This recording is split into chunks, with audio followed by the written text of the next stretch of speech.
Hi there, thanks for joining me up in the garden today next to Charlie Parker's.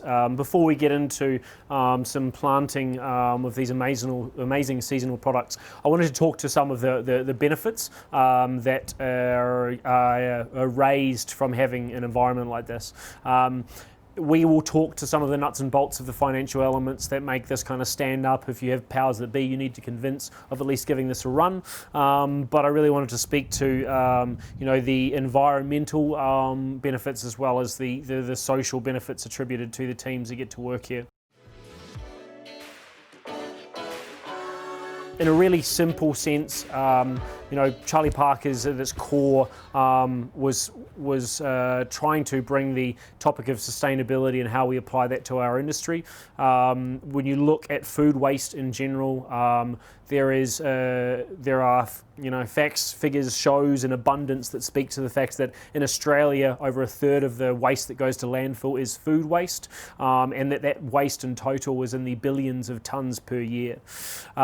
This is not a problem specific to Australia. This is obviously a global challenge that we face, and what this garden really speaks to is how you can minimise the inputs and outputs and the environmental impacts. So by inputs, I'm talking about bringing products to the venue that go into our drinks, by being able to utilise herbs, fruits that are coming in season. That means we're reducing carbon footprint by the delivery, packaging that goes with that, and then actually not having to buy in a product. And then on the outputs on the other side, by utilising our compost bins, we can actually take that food waste that would otherwise go to landfill, we can put it into our compost bins, which will eventually be the soil for our plants in the future. So although that closed loop kind of turn of phrase has become a little bit haphazard in its use these days, this really does show that by having a garden and then a compost bin on the other end, you can close the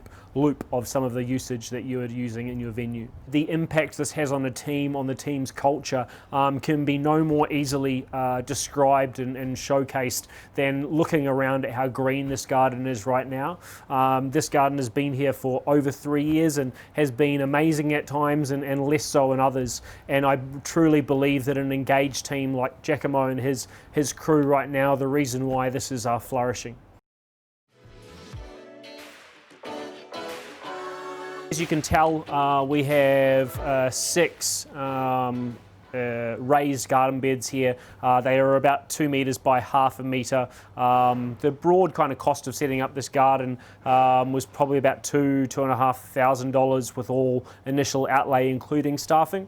So obviously it's not small change by any of the stretch of the imagination, but that money was invested 3 years ago, and then since then the uplift requirement is around probably about 10 hours a week in labour, which is spread across Giacomo and the rest of the broader team. And then there's obviously seasonal changes, requirements of fresh soil if we're laying new garden beds, and then obviously additional planting. But plants can be running anything from, if you get something that's not at its peak or that needs a little bit of love, for as little as $1, or all the way up to the sort of hitting into the early sort of 3 figures if you're looking for like a nearly or sub-grown tree.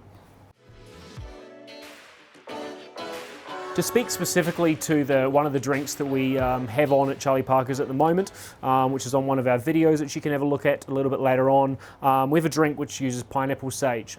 Just sitting behind me, you might be able to see we've got a pineapple sage plants. We actually had 6 of them that were initially planted. These plants were probably about yay big to start and cost about $15 a pot. They can grow as big to sort of a 1 to 1.5 meters, and they will actually flower and grow quite happily in the right conditions all year round. In Sydney specifically, we're in a temperate climate, so our winters are not really as negatively impactful as they possibly could be. So products like the pineapple sage can grow all year round. The yield for the pineapple sage that was used for the summer menu was about 1.5 kilos of pineapple sage. And if you were to purchase that, especially from a provedore in Australia, you'd probably be looking to spend somewhere between $600 to $1,000 over the course of the summer season. So if you stack that up, simply saying 6 plants are $15 a pop versus buying the product itself, by the punnet, not only having the environmentally negative impact of having this plastic that you have to dispose of, but also having to have the expense outlaid and also the carbon footprint by someone delivering it to you. So obviously there's an uplift. This pineapple sage, generally speaking, this is kind of the two parts of the plant that you will see.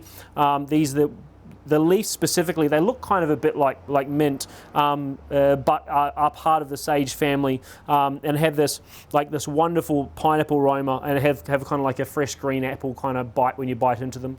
And then additionally, these flowers are just starting to bloom again, but you have these beautiful kind of like scarlet red flowers, and both of these can be used in the production of a drink. The flavour is always best kept when it's kept fresh.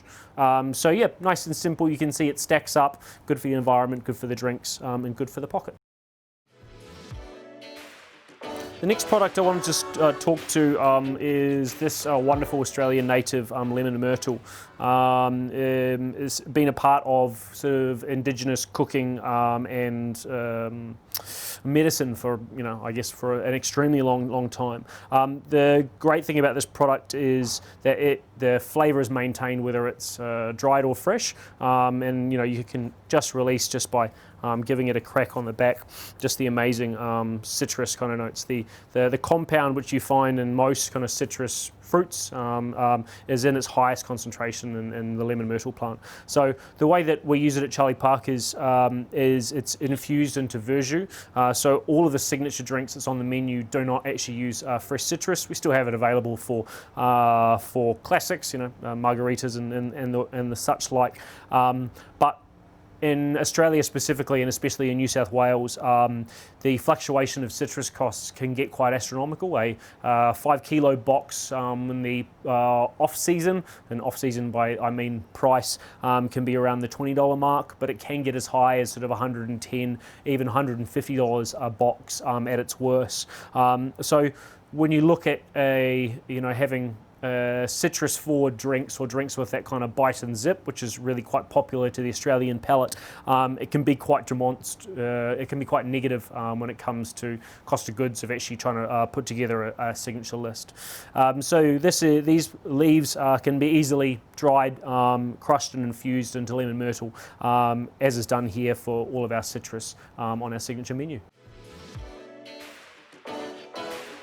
The reality when dealing with a garden is that not everything is available all year round. You have changes in seasons where different fruits, herbs, and even some sort of plants will be available or unavailable.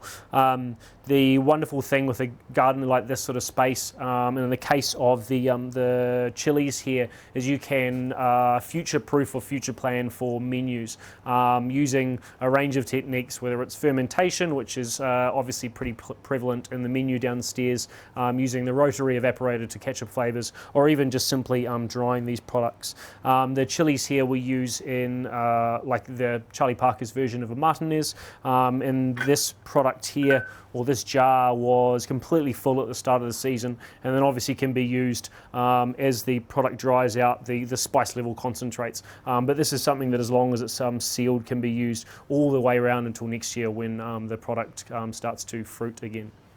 Once taken off the chili plant, these can be sort of semi-dehydrated, which is as simple as either using a professional dehydrator or in a low heat in an oven. And these will last you all year round until the beginning of the next fruiting season. This wonderful sort of dark herb here is chocolate mint. So obviously comes from the same family as mint, quite similar, but has this beautiful kind of after dinner mint kind of aroma. We planted 4 small plants at the start of spring, which it took over 2/3 of a 2 metre by 1/2 metre plant bed, and this was used as the basis for a grasshopper riff using a clarification method. method, or like a clarified milk punch method.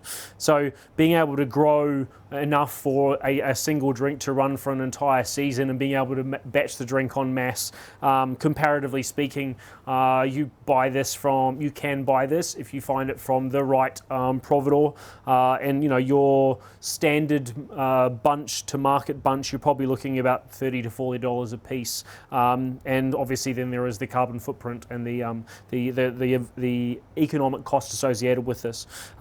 This time of year, as we're going down autumn and into winter, the plant is a little bit more subdued, but as long as you kind of look after it, this will be rearing to go next summer and the summer after that. So like a wonderful product to use, really visually striking and beautiful. This wonderful native product, tea tree, is fantastic to use, not only from like an aromatic point of view, but gives lends like a wonderful kind of oily texture to drinks, as well as having notable kind of medicinal qualities from being able to use as insect repellent. This is actually one of the products that was planted in a garden when we first started 3 years ago. Since then it has weathered the storm of having a slightly underloved garden space, and is now sort of growing vibrantly. And this is proof in the fact that if you look after a garden, or even if you just buy the right kind of product, that single investment will be paid for over and over again, as you're able to use this product in menus for years to come. Thanks for joining me today. Hopefully you've been able to see that there is as much, if not more, like positive outcomes from having a garden such as this, and that the investment and the time is well and truly worth it. Stay tuned. Future episodes are going to be talking to how we actually put stuff in the ground, where the weather is changing, the seasons are changing, but we're going to talk about the things that you can be doing in your garden at this time. See you soon.